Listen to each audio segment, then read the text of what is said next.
that we're having on a daily basis. We had some fascinating insights on the concept of PES and the broader landscape governance issues, and learning about the gendered and cultural context was really interesting. It was also really fascinating to hear about MSF and the common barriers for women and Indigenous peoples that have been identified, and those success factors. I know that I'm speaking on behalf of many colleagues online who might say that those learnings are really very clearly applicable to the research of many of us. So it was really great to be able to have all those insights. We are running out of time. I wish we had more time. We truly appreciate your comments and the time you've taken to be with us today. I know that there are many more questions. We couldn't fit them all in. Don't worry. We're hoping that today's session is the start of much more dialogue. And colleagues online, please do feel free to reach out to our C4 ICRAF colleagues to continue the great discussions that have just started after today's event. Time is advancing. It's time for us to say congratulations and thank you so much to C4 ICRAF colleagues, and to move on to the Alliance of Bioversity CIAT. To those people who are just joining us, good morning, good afternoon, and good evening, wherever you're joining us from. You're very, very welcome to this Marathon Spotlight event, which continues to take us on our 13-hour journey around the world. Today, we're joining many people who are celebrating the International Day of Women and Girls in Science, and we're seizing the opportunity to celebrate our own fantastic community of women scientists who are leading the way, really, in terms of research and science, scientific innovation, breaking down lots of barriers and finding new ways to advance the transformation of food, land, and water systems in a climate crisis.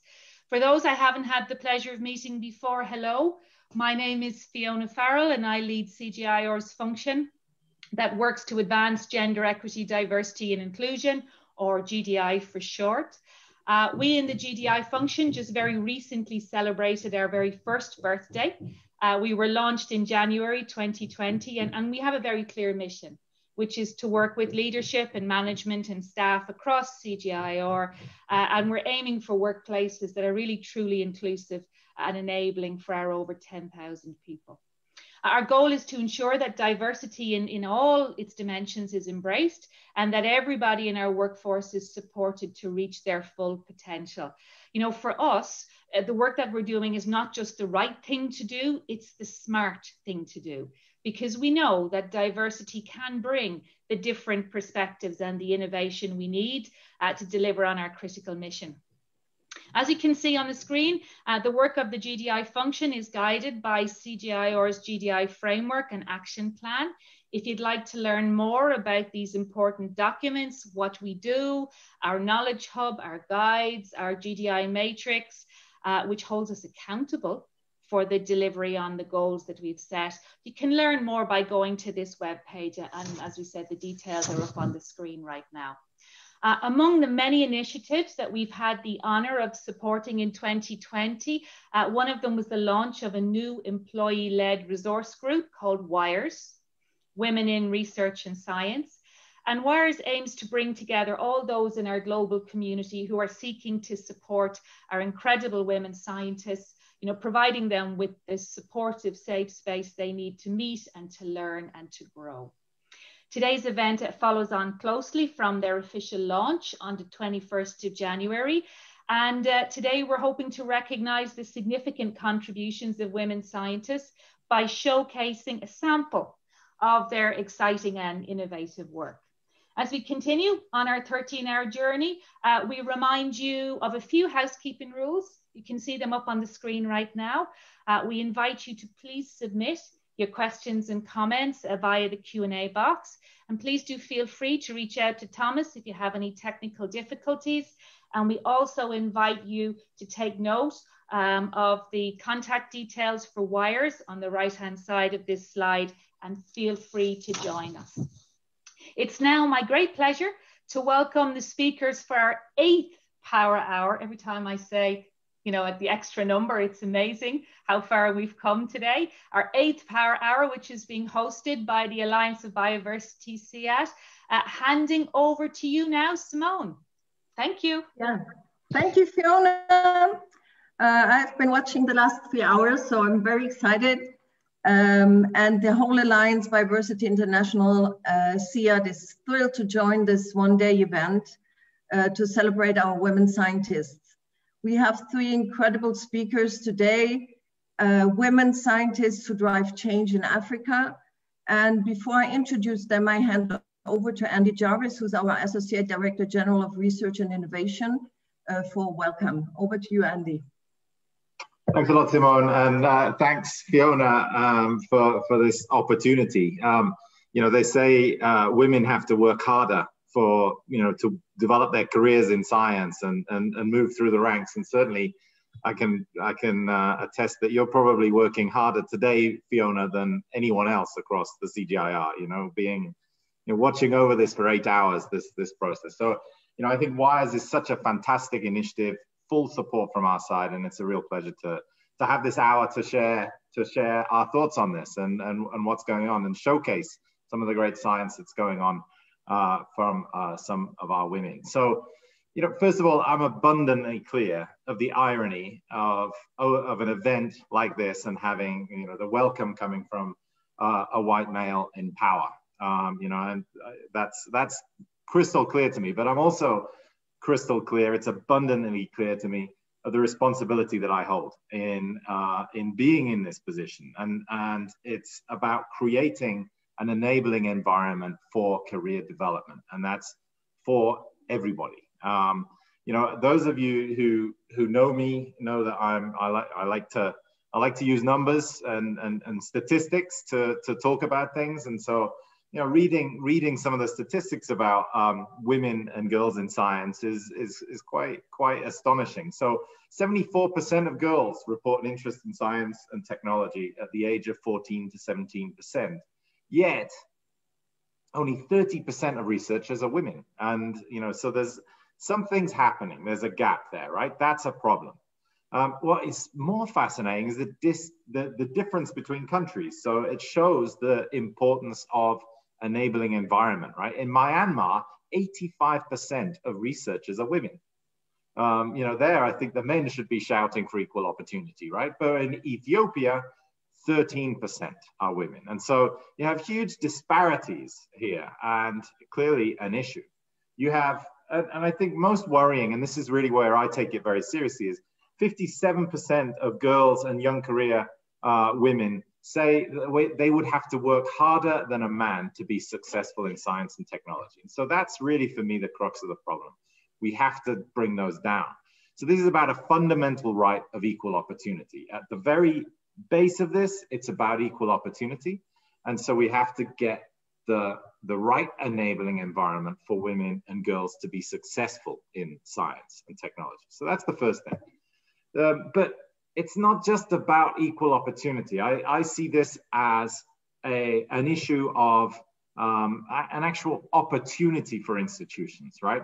The value of diversity in teams, as you kind of move through your career, you get better perspective. And I've certainly learned the importance of diversity in teams. And I often liken it to kind of ecosystems. We work in agriculture, right? And an undiverse team is like a monocrop, out there. It's heavy maintenance, high management costs to keep an undiverse team, a homogeneous team working. Whereas a really functional team is diverse. It's like a forest. It's self-managing. It's an ecosystem. It's a web. You have much more diversity in knowledge, in experience, in contacts, in networks, in perspectives, and that just adds value. You have much more value in that team, and so we need to really work this. And so, on reflection of how the alliance is looking, I see a very, very healthy input of young researchers, women coming into the system as research assistants, working in labs, working in the field, at very, very young career points, publishing articles. It's very good there. Where we need to work and make sure that we're exceptionally good is creating this enabling environment for career development, that they're moving through the institution and becoming more and more influential, not only as scientists, but as in shaping the institution. And so that for me is one of the big priorities that we have on our radar screen. You know, I'll just close, and you know, I'm not the star of this show. The stars of the show are coming up, but I'll just close by saying, I mean, this is also something personal to everybody. And you know, for me, I have a daughter. She's 12 years old, and she has the ambition to change the world, and she has the capacity. Every girl has the capacity to change the world right now, you know, and I can't look her in the eye and hear that without taking on board the reality that we have to shape our institutions so that those ambitions can become true, right? And so I think that's absolutely critical. There are 900 million adolescent girls and young women out there, all of them capable of changing the world, and it's our responsibility to, as adults, as caretakers of institutions and organizations, to be creating the opportunity so that they can. So that's my welcome. It's wonderful to be here, and I can't wait to hear from Caroline, Sylvia, and Claire. Back to you, Simone. Thank you so much, Andy. So we have 3 presenters, and we will start with Caroline. I will introduce you, and we hear your presentation. Caroline, you have a PhD in biology from Montpellier, France, and you have been with us for 7 years already, and you're currently the global leader of Policies Institutions for Climate Action. Over to you to hear from your work. Okay, thank you so much for the introduction. I think I want just to highlight about my work in my journey as a woman in research and science, and especially what I'm doing now. So I will not take time to really elaborate my career with the Alliance and CIAT for the last 7 years, but it's been an exciting one. I think I'm very excited because of what I get to do. And so I just wanted to share with you what we do in the area of policies and institutions for climate action. I think I'm waiting for the slides. Simone, are they coming? Yes, they are coming. Okay. Next one, please. It's kindly the organizers shared the slides, so. It's okay. So basically, as I was introduced, we have a global research team. That's a Policies and Institutions for Climate Action team. And what our team is doing is really linking, bridging science and policy, and we sit in 3 regions. So we are in Africa, Asia, Latin America, and the Caribbean. And what we want and what we aim to do, the ambition of the team is really to make sure that we foster policies and drive institutional changes, especially in terms of addressing the climate emergency. So what we realize as the Alliance is that we do very great work in terms of climate action. We lead in terms of developing science methods and tools, but we need to make sure that this is also coming to the decision makers and providing that evidence so that it can be able to inform decisions, especially in aspects of addressing the climate emergency. And I think this year we have really been spotlighted as researchers and scientists because the COVID situation has helped highlight the value of science. So we feel also that this has also enabled us to be able to network and link in terms of bringing that evidence. And for us, we're really focusing on the climate action and addressing aspects of climate change. So my career and my training is really multidisciplinary. So as I was introduced, I had a PhD, but it's an integrated subject. So my PhD is in integrated systems in environment, ecology, and agronomy. So I'm a very multidisciplinary scientist. And that is what I bring to my work, because my work also requires looking at not only what's happening between the nexus of agriculture and climate change, but also how does that interact with society? So that's where my work is focused on.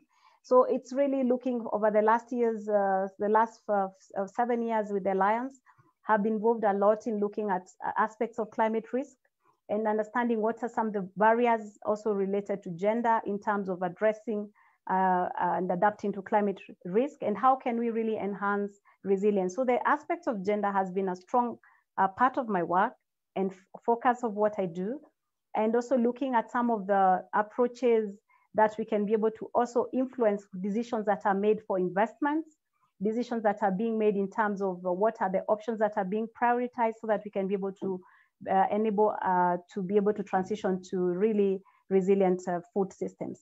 So the outcomes that we are trying to achieve is really to make sure we are engaged in the policy processes and for supporting those policy processes.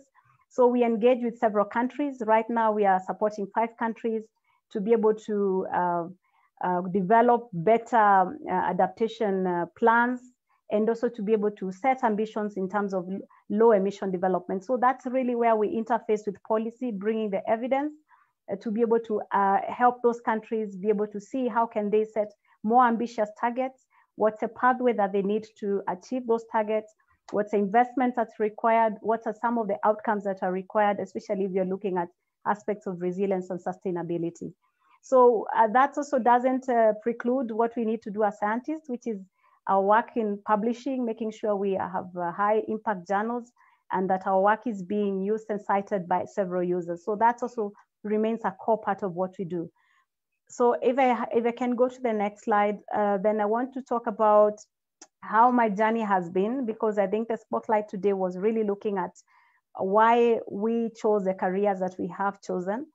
And I can say for me, my focus, especially as Andy said, I'm also, I think, one of the statistics that you've mentioned, Andy, because by the time I was like at the age of 10 years, I was doing very well in the biology and agriculture, the subjects that I really loved, and applied sciences was also something that I really, really wanted to venture into. But how I came to climate change was really something as a result of a bias. I really was sheltered in terms of understanding aspects of vulnerability and risk. So as a young child, I was brought up by civil servants. My parents are civil servants. So in the community, in the local community where I grew up, I can say I was a privileged child, because in the local primary school where I went to, I was one of the few children who went to school in good clothes and shoes and socks. So for me, I cannot say that I grew up in poverty. I was civil servants then in my country, Kenya, were really privileged, and they were able to afford us the basic needs. So what really informed my choice and my journey into working in the area of climate change was really informed by the 2 pictures you see on your screen. So the picture on the left is where I come from. That's my home area. I come from the eastern slopes of Mount Kenya. So it's very lush green, very beautiful. I mean, we have a lot of foods where I'm in my family. So I remember we would have at least 10 to 14, 15 crops growing every season. And so for us, having a diversity of food or thinking about going without a meal was not something that occupied my younger days when growing up. But I remember at an early age, maybe at the age of about 10 years. So where I come from is really in the slopes, we have a very steep gradient. So we are living around 1,500 meters above sea level. That's where my home is.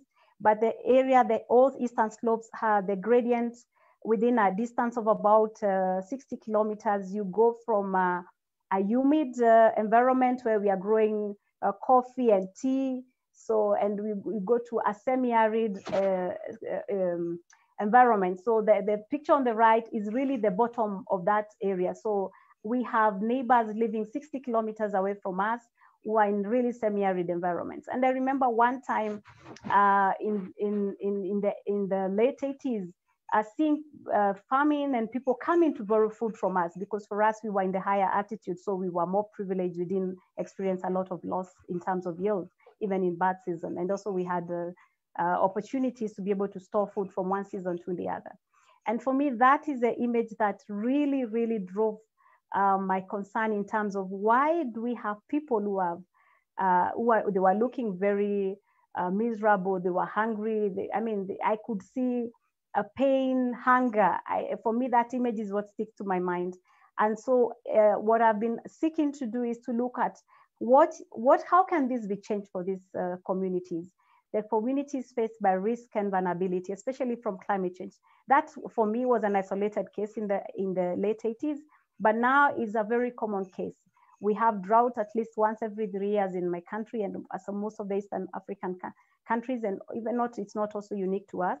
And so these circumstances that for me then were very unique, keep being repeated, and they have shaped my conviction in my career, because I see that there's a value of science, technology, and innovation to be able to make lives better for people and to address some of these challenges. And that's what my career has really been focused on. And that's why I spend a lot of my time really understanding what are some of the underlying factors for vulnerability. How come some people are more affected than others? What can we be able to do to be able to address some of the barriers and to be able to enable people to be able to adapt to climate change and also to be able to be more resilient? So that's really, in a summary, what my career focuses on. And that's my passion. It's not been an easy journey being a woman in science, but you have to have the passion for what makes you wake up in the morning. Sometimes you want to throw in the towel, but the passion keeps you moving. So, and if I have to go to the next slide as I finish, because I didn't have many slides. So bringing that home, bringing home my past and my current work. So what that looks at is that some of the successes that we've been able to do and to see together with the team that we work with. So this is not just an individual effort, is really looking at supporting countries in terms of understanding their current and future risks and vulnerabilities, and be able to plan for that and make the right investments, and also to be able to choose the right adaptation options. And looking at that, we are supporting them in also the tools and the methodologies that they need to do that. So for that to happen, we have very stakeholder driven processes. So we are supporting stakeholders, technical experts, and countries building their capacity. So we have a lot of capacity building efforts. We have supported collaborative platforms. So for instance, right now we are engaged as a technical team that provides support to the African group of climate change negotiators. So we are the technical experts team that provide them with advice and the science and the methods and the tools that can inform what they take to the negotiations when they do the negotiations for climate change. We develop a lot of partnerships, and that's been one of the key areas where we want to collaborate with others, because we realize alone we cannot achieve much, and we need to really run with others and rally to be able to address the big ambitious goals that are needed for addressing climate change. So we have developed some of the methods and guidelines that are used across the 3 hubs that we work. And so our work has really been used to mainstream climate change, especially into processes, policies, and institutions. And so several research outputs, I don't want to talk about them because this is a CG platform, and I know all of you have seen the great work that CIAT is doing in climate action, so I don't need to talk about that. But I just want to really just to talk about how we have developed the processes that we do to link to the outcomes that we want to achieve, especially because we feel that this is a gap that our careers and our lives can be able to contribute to. So Simone, I think I'm at the end of my presentation. Thank you, Caroline. You told us so nicely what you work about and how you came about to engage in your area and some of the achievements in your work so far. So thank you very much.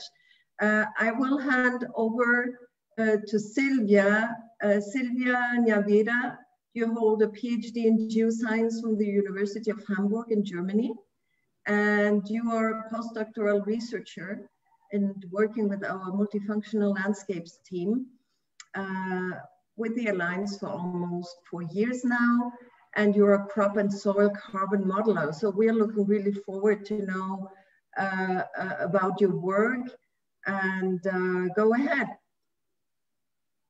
Thank you, Simone. Can you hear me?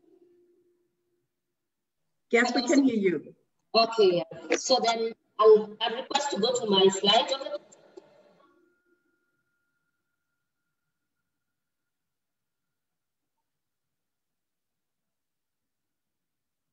Yeah, so as the slides load, I will a brief of my work at CIAT and what I do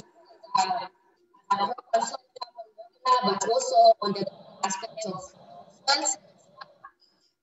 There, I will take the last 3 or 4 minutes of the presentation to tell you about my journey as a scientist and what motivated me to work on what I am currently working on. So, next slide, please. Yes, so the problem that I try to solve in CIAT, the ex-CIAT, which is now part of the Alliance, has been involved in for many years, is that of soil degradation. We know that it is a problem in many smallholder farming systems, in not only Kenya, but also in many sub-Saharan African countries. And with this degradation, we find that there is a big gap in terms of what farmers can achieve in terms of their productivity. And this has an impact on their livelihoods among the smallholder farmers who solely depend on agriculture for their livelihoods. Next slide, please. And a key aspect of soils that is linked to the soil degradation problem is soil carbon. Soil carbon is an important factor in the soils that is a driver for soil fertility, landscape health, and we know that it is one of the points that contributes to land restoration. So if our soils are healthy, in general, our vegetation will flourish and we have well-green landscapes and a nice environment to live in. And at the same time, we know that with soil carbon as this variable, when we enhance sequestration in the soils, we are enhancing productivity of crops, we are being more resilient to climate, and we are also contributing to climate change mitigation. So soil carbon has over the last year been a big part of major initiatives. For example, if many of you are aware, this initiative that seeks to get rid of all the emissions in the environment, necessary carbon in the soil. But it's a question of whether it's doable or is it not. Is it achievable or is it not achievable? It's also linked to the other initiatives like land degradation neutrality.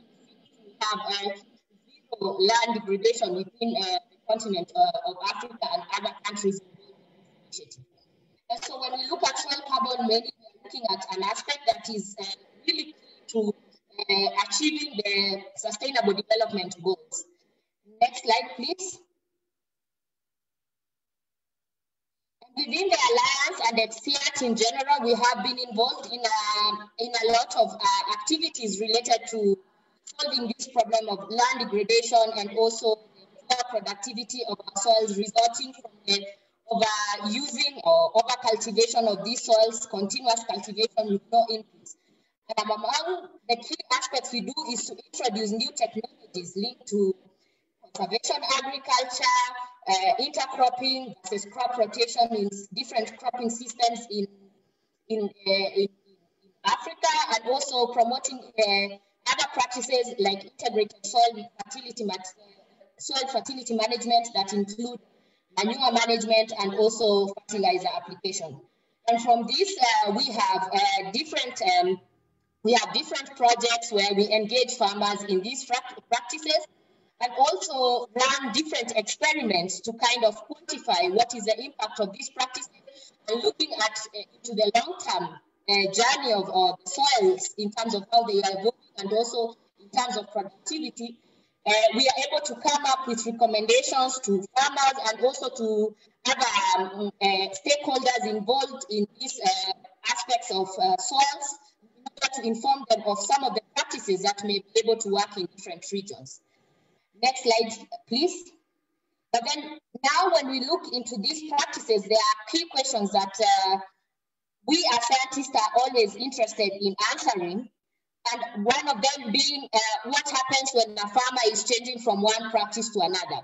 As I have said, you can address this evaluation using long-term experiments or collecting data in the field and looking at how the soil has responded to this, and also collecting data and yield, and also even other factors that are influencing the climate, for example, the greenhouse gases emissions. And as you see from this picture here, you can look at different scenarios in terms of what a farmer may do in their land. And my work at CIAT mostly focuses on understanding on what happens when a farmer changes from one practices to another. Looking more into long-term level, not only short-term journey, but how is the soil carbon likely to evolve? And by this, I use biophysical models that basically include a process representation of what is going on in the soil. And from these models, once you have calibrated and evaluated them using field data, you can be able to project what will happen into the future and be able to make some decisions and look in combination with other factors, like if the climate changes, with your practice continue being effective as you would have got it to be. Next slide, please. And just here, you see an example of what kind of output we get from these models. We are able to look at not just today, but you're able to project into the future, looking at different, all sorts of land management practices. You can look into a conventional farmer practices, a combination of rotation with increased manure, and explore with the model. Basically, the model acts as a tool that you can look into all sorts of scenarios that you may not be able to achieve in the field due to the expensive resources that will have to be involved. Next slide, please. Now, in addition to the modeling of crop dynamics, basically food crops like maize and beans and I'm also engaged into the grassland aspects of soil organic carbon. And as you know, CIAT has been promoting improved forage grasses for a very long time. Grasslands, these grasses are like brachiaria, for example, or panicum, which are able to increase dairy production. But these grasses can also have other benefits in the environment. For example, they sequester carbon, and they are able to pick up, you can be able to store more carbon in the soil in some of these grasses compared to croplands, because they have a different kind of rooting system. And in terms of the coverage throughout the year, you have this biomass covering the ground, so the soil is not susceptible to losses. The soil carbon is not susceptible to losses. Next slide, please. And some of the questions we try to look into when you are looking into these grasses is how much carbon can we sequester in these soils? And, sorry, next slide. Yes, next slide, please.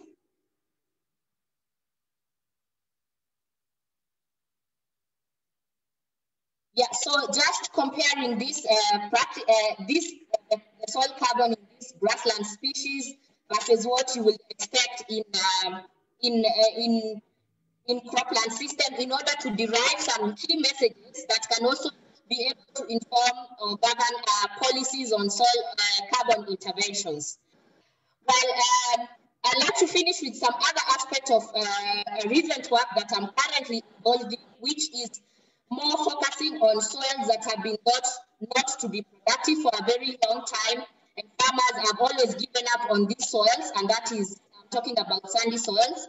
So in a recent project that I'm working on in Makueni currently, where I am currently giving this presentation from, we are working with farmers to install some soil water retaining membranes in the soils. We know that sandy soils are prone to nutrient and water losses. And with this technology, we are hoping to enhance the retention of water so that when it rains, the water is not lost away, as well as the nutrients.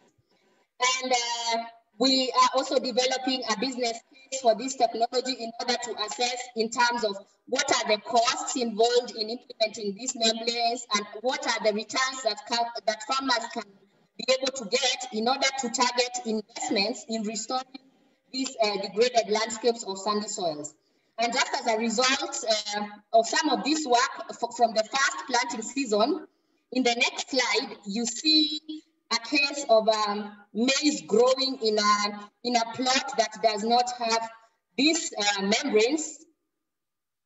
While that is a picture on the left, you see that the maize growing there is a bit unhealthy. It's not even a bit, it's not really healthy, but on the maize, to the maize on the right, you see more flourishing kind of maize because of where this technology has been installed. There is water and nutrient retention. So we have already installed some of these membranes in 20 farms in Makueni, and we hope to transform the landscapes of these farmers, and in the future target more investments into this technology that can be used to really transform the arid and semi-arid regions in Kenya, which have these sandy soils, and other regions in sub-Saharan Africa. Now, I'd like to finish with a little bit of a story of why I'm doing what I'm doing today. So by training, I did physics and mathematics in my bachelor's degree, and also proceeded in physics and mathematics in my first postgraduate diploma at the International Center for Theoretical Physics in Italy. But during my time in Italy, I discovered that I didn't want to just stick into solving equations that basically are more abstract and have no meaning. And that motivated me to want to stay there one more year and do a diploma course that was more related to climate aspect, which was in Earth System Sciences. And it is during that time that I knew I wanted to do a PhD that really had a touch on the ground while still applying the skills that I have in physics and mathematics, which led me to a modeling topic which was focused on the land use change impacts on soil organic carbon dynamics. And I did that modeling study on a global scale using really biophysical models that are large scale models that run on these big machines. And at that time in Hamburg, while I was studying my PhD, I really had a passion for the agricultural aspect side of things, and wanted to apply the skills that I have to solve problems that are related to agriculture and that could have an impact on agriculture in general. And that's also why I wanted to come back to my country and apply the skills that I have had. And I directly applied for a postdoc position at CIAT by then, which coincidentally was on a topic that I was already working on soil carbon. And so it was really by chance that I happened to get a postdoc that fitted well and also was in my country. In terms of my research is goes beyond soil carbon, but also the overall impacts of land use, land management, not only for croplands, but I also can do these types of research on forest systems. And at CIAT, I'm also involved in other projects, more desktop studies that relate to the land use, this land use IPCC reporting, the land use emissions in the IPCC reports, identifying ways of improving the reporting. So that is my overall focus on my research at CIAT. In terms of the main success that I've had so far, I will say that while I'm still at an early stage career in my life, there are some things that I really appreciate so far.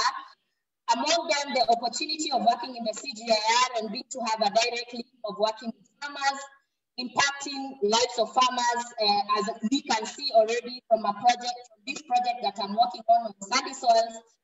That is something that I'm really grateful for, and I'm hoping that this project will really change the livelihoods of farmers. So it's a success story that I already see coming my way as I continue with the work. Thank you so much. Thank you, Sylvia. Very nice. I was really interested to hear about your work introducing new technologies and how that technologies changes the practices of the farmers. I have questions about that, but perhaps later if we have time.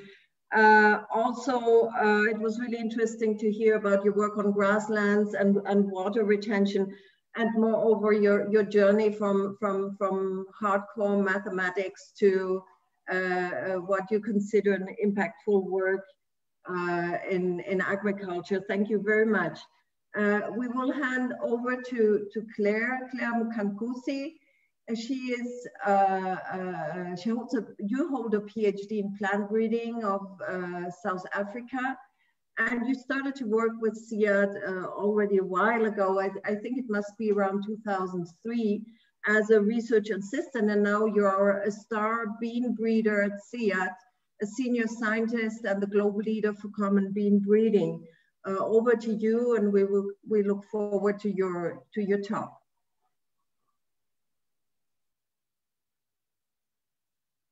You're muted, Claire. Please unmute yourself. Okay, thank you, Simone. Sorry about that. Good evening. Can I please have my slides? Again, I would wish to thank for this opportunity to be able to talk about my work briefly in celebration of the International Women's Day. And this is really great. So I'm going to just give a small talk about myself. I've been with CIAT for 18 years now. I make 18 years now since 2003. I've grown through the ranks. And mainly through the mentoring I've grown through CIAT, and it's because of this mentoring I've got through CIAT, now the alliance of CIAT and Bioversity. Please go to the next slide.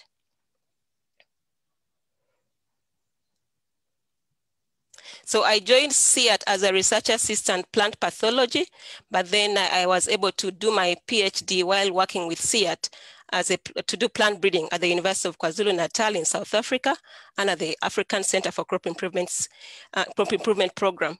So I started working as a breeder in 2006, and then understanding the traits, understanding the needs, especially for Africa. So I've been working under the Pan-Africa Bean Research umbrella, which is an alliance that covers 31 countries. But most recently, I'm now looking at the global program. So briefly about my work, when it comes to breeding, is actually about producing a product for farmers that is in a form of a seed. And for beans, we have to think about the priorities. What do the people need? What type of beans do people want? So for beans, we have challenges in that there are so many different types of beans, so many colors, so many different growth habits. There's some that are bush, semi-climbers, others that are climbers. And then we have different problems, different constraints in the farmers' fields, diseases, pests, droughts, low soil fertility. And then we have also preferences in consumer traits. We have things to do with iron and zinc content. We have cooking time as a trait.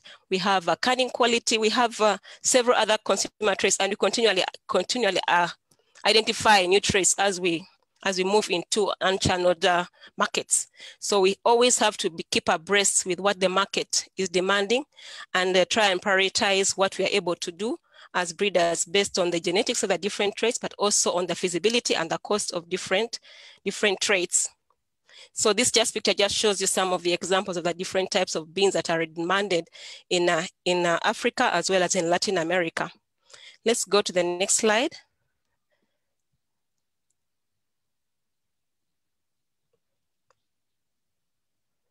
Next slide, please.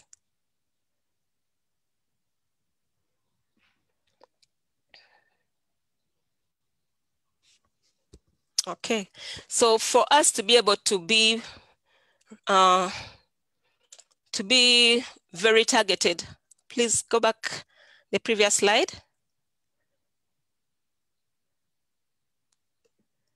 Oops. The previous slide, I was just trying to show you how we were trying to organize ourselves and prioritize the different products that are demanded by our markets. So we know there are several types. There could be over 20 types of beans. There could be over 20 traits, but we need to prioritize and look at the size of the market and the type of traits that are highly demanded. So currently we have tried to map the markets for Africa as well as Latin America. And we see that now we are looking at 3 major breeding pipelines for the large and medium bush bean varieties, medium and large climbing bean varieties, and the small seeded varieties. And we try and look at what is the size of the market, because our work is donor funded. So the donors need to know what is the size of the market, who are you going to benefit, who is going to benefit from these products, how big is that market, is it worth it for you to look at cooking time, for example, in a small bin, who is going to benefit from fast cooking time. So we have tried to map up our program to really look at our priorities and therefore design our breedings around this. So we have the traits, we have the must-have traits, the good-to-have traits, and the target countries, as well as the measurements on the type, on the population size. Go to the next slide. So looking at that and having prioritized the traits, again, I have to emphasize that beans, why we look at beans, is a major source of calories, protein, macronutrients, both for rural and urban dwellers. For the rural people, the poor people, they call it chicken. The urban dwellers, they call it vegetables, yeah? So in the end, it's something that is useful for everybody and has a good nutrient benefits for almost everybody. We also know that it's increasingly becoming an income earner for small-scale farmers.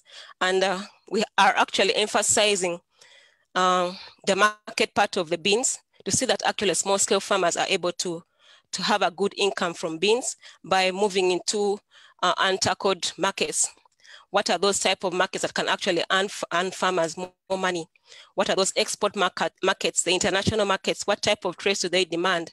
So we have currently prioritized high yielding fortified beans, mainly iron and zinc. And then resistance to pests and diseases, which are major constraints in the production zones. Resilience to climate, things like drought, heat, loss of fertility, as well as demand, especially the seed and color, plus other traits like cooking time, tastes, and so on, that actually can also influence if a variety is demanded or it is going to be rejected at the end of the day. Next slide, please.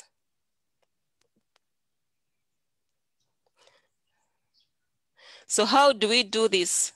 So here I'm just trying to show you what really breeding is all about. We look at 3 levels of breeding. So before we actually start the process of breeding, we have to go to the market, we have to go to our stakeholders, the consumers, and understand what are the traits they are looking for. Then if we understand the traits, we have to say within our germplasm, do we have those traits? Do we understand the type of traits? If we do not know the trait, then we have to go to the trait discovery pipeline. It's a whole pipeline. We have now to understand that trait. We have to also ensure that the trait is actually a priority. It's going to benefit a good amount of the consumers. Then we have to go through a process of actually being able to identify the trait and then integrate it into a background that is demanded.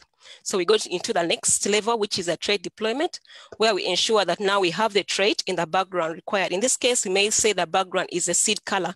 So if you wanted to have disease resistance, possibly a disease called anthracnose, in a red mottled bean variety, we'll have to first identify the genes for that red mottled variety, make sure we put it in the red mottled background, and then ensure that now we have a variety, or we have a parent that can actually now go into the crossing program of the breeding program. So we now go to stage 3. The level 3 is where we actually do the actual breeding, where you now start introgressing the genes of the particular trait that you're looking to into a background that the farmers are going to follow. So go to the next slide, please.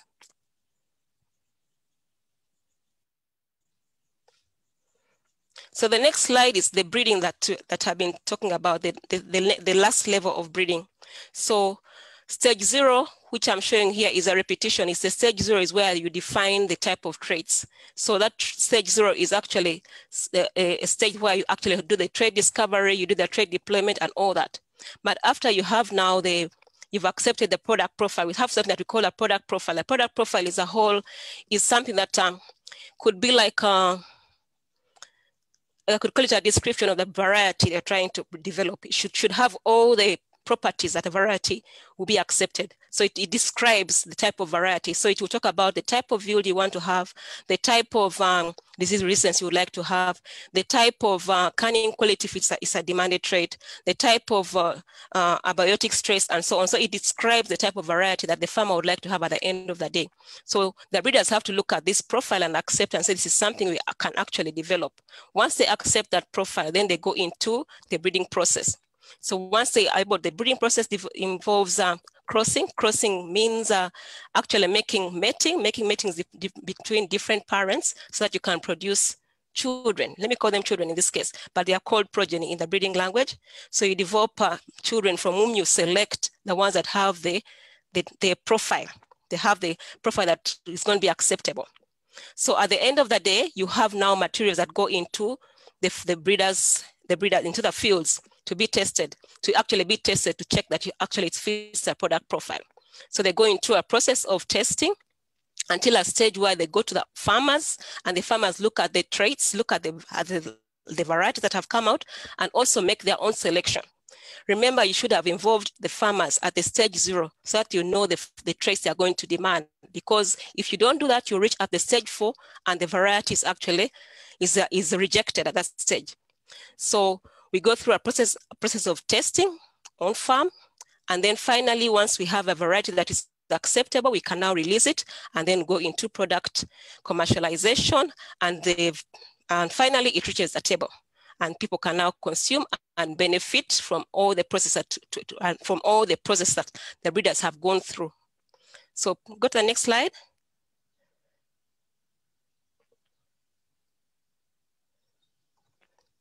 So just briefly, I've just given you a brief of what breeding is all about and what we do under the Pan-Africa Bean Research Alliance and under the Global Bean Program to really ensure that we have bean varieties that are demanded, that are going to be adopted, that are going to contribute to the lives of people.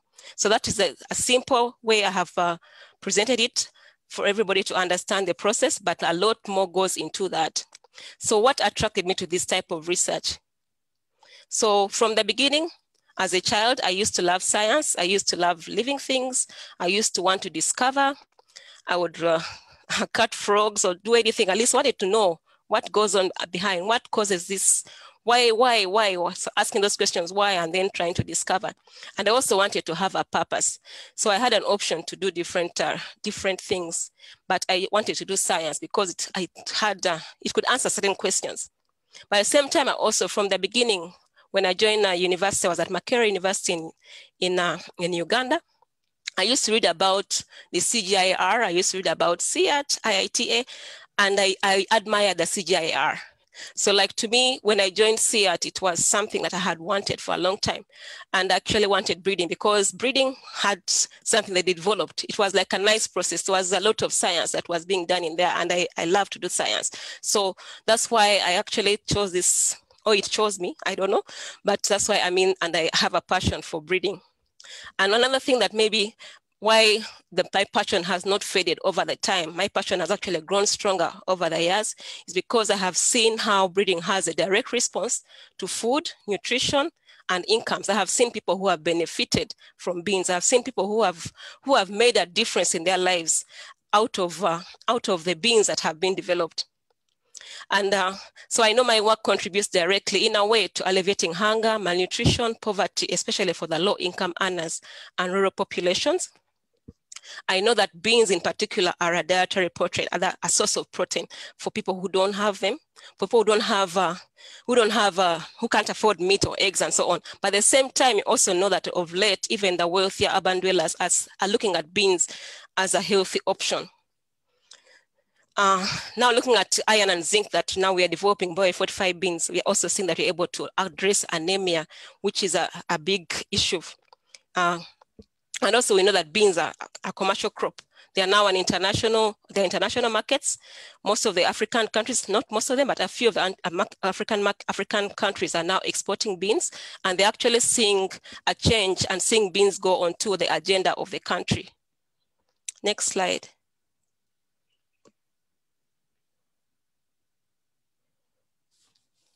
So what difference would you want your research to make? These are some of the questions maybe I need to respond to for the sake of this celebrating Women's Day. The difference I want to make and the difference that has been happening. I found that difference already happening within PABRA. I just joined PABRA and I joined the making the difference. And I'm happy I'm part of PABRA because I've been able to contribute directly because I can address food and nutrition needs. I'm enhancing the resilience of food systems. I'm able to respond to climate change, and I'm pulling millions out of poverty through beans.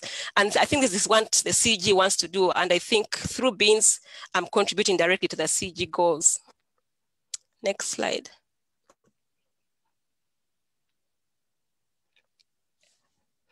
So far, what contributions?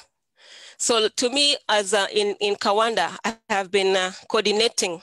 One of the main things that I have not maybe mentioned before, I've been coordinating the movement of regional nurseries across East Africa, especially, but also across Africa in general. I'm in touch with most of the breeders that work on beans in Africa. So I am able to share materials that they need. I'm able to know what is where, which varieties have gone where, and especially watch them go through the process of testing and finally be released and actually go onto the market. So I'm proud of that. I've also been able I'm also proud that within CIAT, I've been able to make very strong collaborations with the higher institutions of education, especially. I give an example of the University of Western Australia, which is helping us to pioneer a new breeding approach that is based on animal breeders. That is something very new for plant breeders. So we're using an approach that is being used by animal breeders to actually quicken the speed at which we get the genetic gains. And we are learning a lot. So within CIAT, I've been able to make collaborations with many universities in the UK, in the US. And to me, I have learned over the time because of where I am. And of course, something that I'm also proud of, through the collaboration with different scientists in CIAT, in PABRA, been able to mobilize funds, and I've been given an opportunity actually to coordinate projects successfully, and that is something I'm very proud of. And I've been able to actually train plant breeders in the national programs. I have so far over 20 postgraduates that are out there now working, that I have gone through my hands, that I have trained directly and supervised. I'm so proud of that. I have more still in Kawanda that continually come for training. I have trained technicians. I have staff in Kawanda that directly report to me that I'm able to help, learn. And to me, I think that's a success. And I'm really happy about the opportunity to be able to do that. I think that's the last slide I had. Yes. Next, yeah. Thank you, Claire. Thank you so much. Let's stop here because I want one short question for each of you, but I just want to thank you to show, and I think if some people think breeding is only about productivity, you showed us that over the years we have been able to include the whole food system components and health issues into breeding, and that has been wonderful. I have one short question for each of you. Try to answer quickly, but Caroline, I was really curious for one of you to answer my question on traveling around the world and working in different cultures. How did those years in another culture, you did your PhD in Europe, how did that influence your attitude as a women scientist? How was it then to go back to Africa? How has that influenced your attitude? I think one of the things that it helped me realize is we operate, most of us, consciously or unconsciously within a gender framework. And so our worldview is really based on our social contrast, especially in terms of gender. And for me, that also helped me to see that it's only not in the women or communities that we work for, we are both men and women, that even it's across the globe, everybody is equally qualified, equally ambitious. And one other thing that I wanted to mention, especially for women scientists, the perception that we are distracted by children is not correct. So I felt that, I mean, for me, that was a view that I felt women should be recognized in terms of what they bring. And sometimes you want to imagine that women are more like bringing skills of peacemaking, consensus building. So those are the roles we give them, but also and strengths like dominance for men. But really, that's a bias that comes from our worldview, and that we should really recognize that bias that exists in most of us. Thank you, Caroline. One last question for Sylvia, and then I think we need to hand over. I just wanted, Sylvia, you've been with us for 4 years. I wonder did you feel supported as a women scientist? What would you recommend the institution to do more of to kind of support young talents like you? Thank you, Simone, for the question. So I feel very well supported within the CGIAR, and I've been given opportunities to grow as a woman scientist, ranging from not just doing science, but I'm also involved in coordinating and implementing project activities, managing projects. So the CG has really provided me an opportunity